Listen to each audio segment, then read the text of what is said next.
In our passage today in Genesis, we see a bit of a turning point in the narrative, in anticipation of something that is about to happen.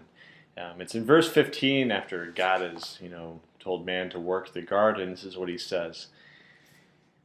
You are free to eat from any tree in the garden, but you must not eat from the tree of the knowledge of good and evil, for when you eat of it, you will surely die. I've had so many students, former students, and parents and kids ask me this question. Well, why did God make this tree to begin with? Why did he make the tree of the knowledge of good and evil?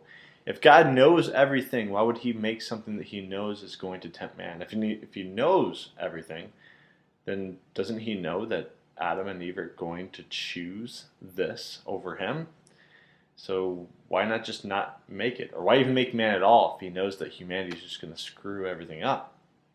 These are all really good, important questions. I think every Christian that reads Scripture probably asks this question at one period of time in their life and in their faith. And it's important for us to think about it. Christians throughout the ages have discussed this idea of predestination and free will and how does this work out in the Bible. I've always liked Rob Bell's answer in his lecture called Everything is Spiritual. Is it predestination or free will? Yes. They're both in Scripture, and how they work together, we may never know until the kingdom comes, and we might not even know then. But throughout Scripture, we see that God both predestines things, that he knows things are going to happen, that he's in control, at the same time as humanity often chooses by their own free will to sin against him or to do other things. And here in this story, we see this tree that humanity is told to completely stay away from, the knowledge of good and evil. Because God knows that if they know good and evil, it's not going to be good for them, because more often than not, they're going to choose evil. And so why would he put this here? Well, I want to make a point that God doesn't want humanity to be robots.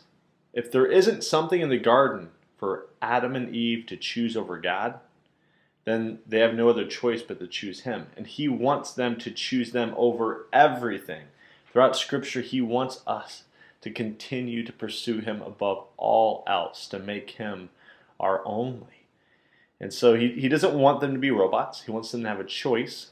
He wants them to choose to love him. It's a dangerous love because he loves them. He's made them in his image, in his likeness. They reflect his glory.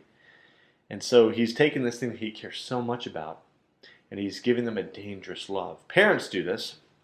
We have kids, and we love them. We have them because we want to love them, at the same time as we know that they could possibly choose one day not to love us. My son is a toddler, and there's many times that he chooses to do things against us, and yet we still had another kid. Even from that experience, it's a dangerous love. Your child can choose not to love you, but you want to love them anyways. So God knows that humanity is going to do this, but he loves them anyways. He still wants to make them. He still wants to create them, and if they show him love, he wants it to be honest and genuine. He wants them to choose him above everything.